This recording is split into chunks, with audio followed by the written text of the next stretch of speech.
Gracias por continuar con nosotros. Saludamos a Byron Villasís, director ejecutivo del INE. ¿Cómo está, Byron? Buenos días y gracias por acompañarnos. Muy buenos días, María José. Muy buenos días con todos. María Josefa. María José, disculpe. No se preocupe. Byron, nosotros hemos revisado de manera general las cifras como consecuencia del último censo. Y hay algunos datos que nos llaman la atención. Entonces, no sé si mejor invitarlo a que usted nos cuente de manera general cuáles han sido los repuntes o las disminuciones en temas importantes, comenzando obviamente con la población general, que somos 14.483.499 personas ya las que vivimos en este hermoso país. Y yo tengo un par de preguntas que hacerle en temas específicos, ¿le parece? Así es. Bueno, en términos generales, como la ciudadanía conoce, acabamos de entregar los resultados del Censo de Población y Vivienda.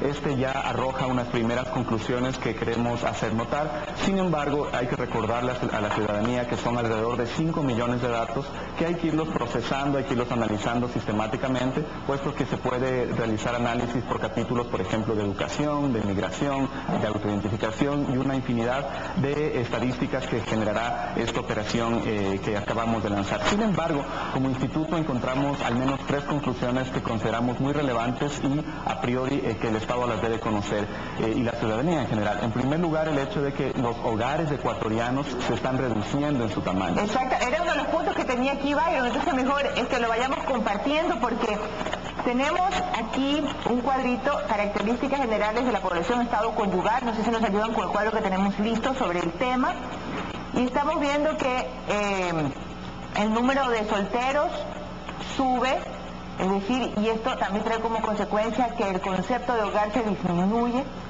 Así es, hay un elemento clave, el número de personas por hogar, y tenemos aquí una gráfica que es bastante explícita, pasa de 4.2 a 3.8 cuando uno analiza el número promedio de personas por hogar. Y el número de hijos que deciden tener las familias en el Ecuador ha cambiado del 1,8 al 1,6. Es decir, es evidente que las familias cuando deciden casarse, como tú bien mencionas, tenemos otra estadística que revela que hay menor proporción de personas en el Ecuador que están casadas. Pasa del 35,9% al 32%. Y hay más personas que deciden simplemente unirse, del 17,7% al 20,4%. Asimismo, se han incrementado la proporción de personas que se encuentran separadas y una ligera reducción en los solteros. Esto también tiene que ver mucho con el incremento de esta estadística. El número de hogares unipersonales en el Ecuador antes era el 9,1%, ahora son el 12%. El número de hogares con 2 personas antes eran el 13%, ahora son el 5%. Mientras que al otro lado del extremo, los hogares que tienen 5 personas o 6 personas y más reducen su participación del 16 al 14% en general.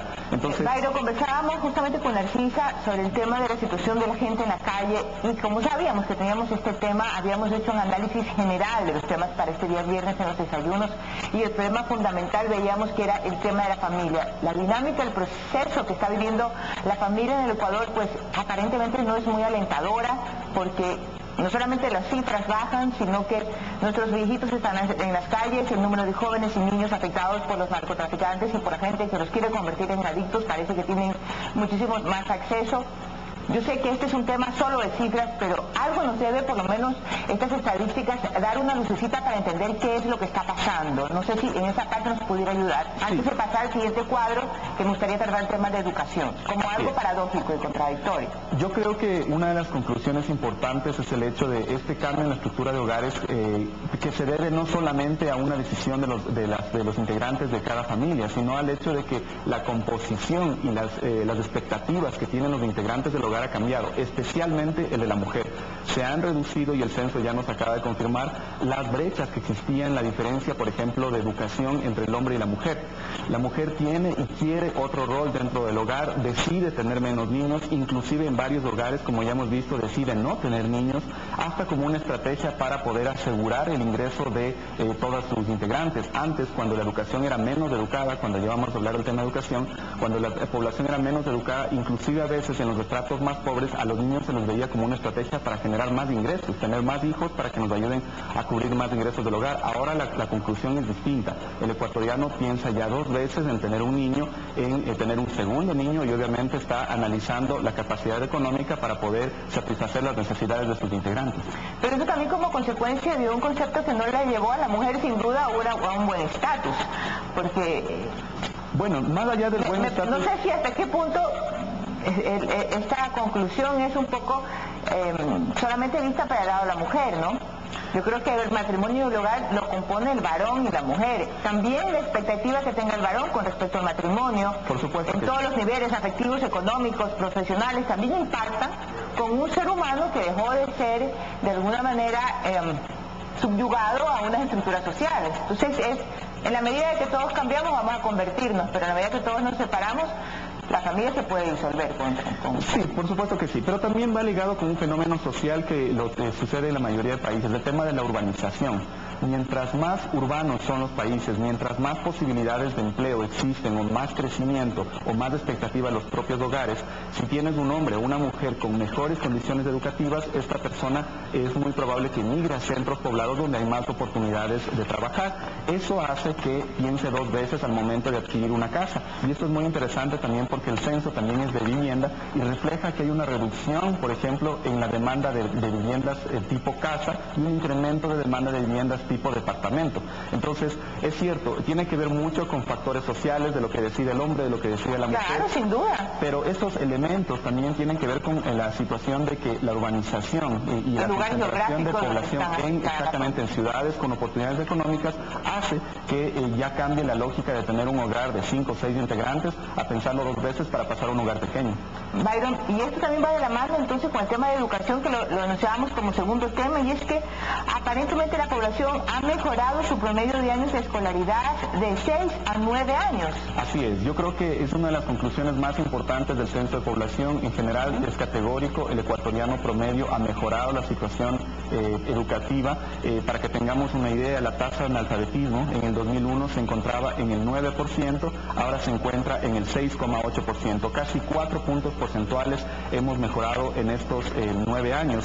Y algo muy interesante es lo que tú precisamente acabas de mencionar. El ecuatoriano promedio hace 9 años en realidad era como que tuviera, por ejemplo, el nivel educativo de la escuela. Ahora, y utilizando la denominación anterior, el ecuatoriano promedio tiene ciclo básico. ¿Qué quiere decir eso? Que son 9 años promedio de escolaridad, lo que evidencia que hay mejoras en la situación educativa de los ecuatorianos. Todavía falta mucho, pero esa conclusión ya nos ayuda a tener una expectativa clara sobre cambios en cuanto a sus propias expectativas. Qué bueno, Patricia. Bueno, tenemos solamente un minuto más para este tema. No sé si quisiera compartir con nosotros algún aspecto que realmente nos haya causado sorpresa. Yo creo que un elemento importante es que este censo nos permite ahora no solamente medir el analfabetismo de forma tradicional, sino el analfabetismo digital. Es decir, el acceso que tienen los ecuatorianos a tecnologías de información y, más allá del acceso, el uso. Aquí podemos identificar que el 31% de los ecuatorianos utilizaron, no es acceso, no vayamos a confundir con acceso, utilizaron el celular en los últimos 6 meses, utilizaron el 26% el internet los 6 meses y utilizaron una computadora en los últimos 6 meses en un 60%.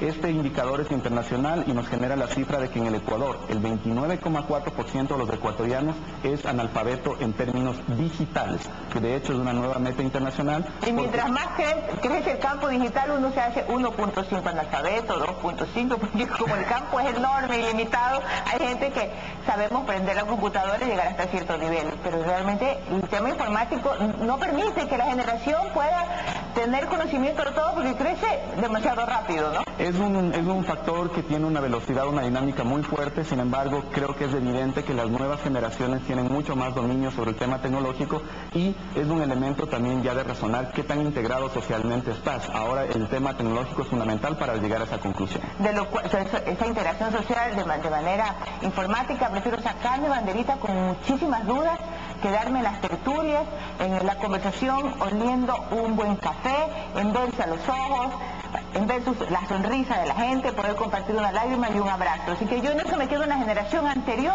y les dejo a un lado a la nueva generación estas redes sociales y estos contactos de manera informática. Pero le agradezco muchísimo su tiempo, se nos acabó a nosotros el tiempo para este tema.